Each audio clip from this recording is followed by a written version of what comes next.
Today, a busy morning for one Lincoln Unitarian Church as dozens gather for an informative event on climate change and science.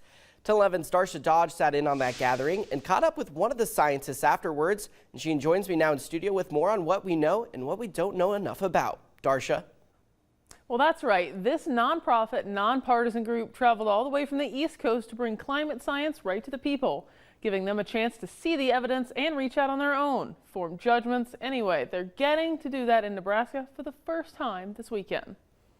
Pew Research data shows Americans are almost equally split over the economic impact of climate policies, with 8 in 10 saying climate news makes them feel frustrated about the level of political disagreement on the issue. That's where the nonprofit Climate Up Close comes in. Their approach is to make climate scientists available to everyday Americans, armed with the latest data to facilitate open and accurate discussions. Our mission really is to come out and to meet people face to face and tell them about the consensus on climate change, and to have a discussion, to start this discussion about how climate change is impacting us, what we know about it, what's settled, what's not settled, and where do we go from here? That's Princeton postdoc fellow Andrew Williams, one of the 4 presenters on this particular tour. Williams is passionate about the work Climate Up Close does, and that regardless of state or political affiliation, actionable weather and climate science remains paramount. Take the idea that global temperatures will keep rising no matter what we do. The counterintuitive answer is that we have control over our climate future.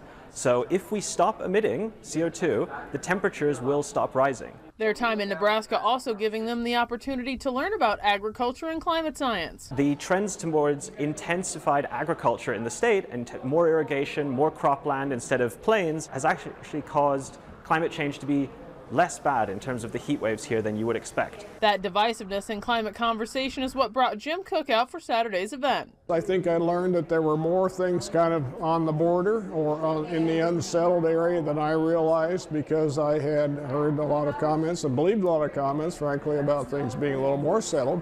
Now, they made it very clear. They're not necessarily not important. We just don't know yet. We just don't have the information to be sure whether they're critical or not. We also encourage our audience afterwards to go out and push their own comfort zones and have these conversations with their neighbors, around the kitchen table, and with their colleagues.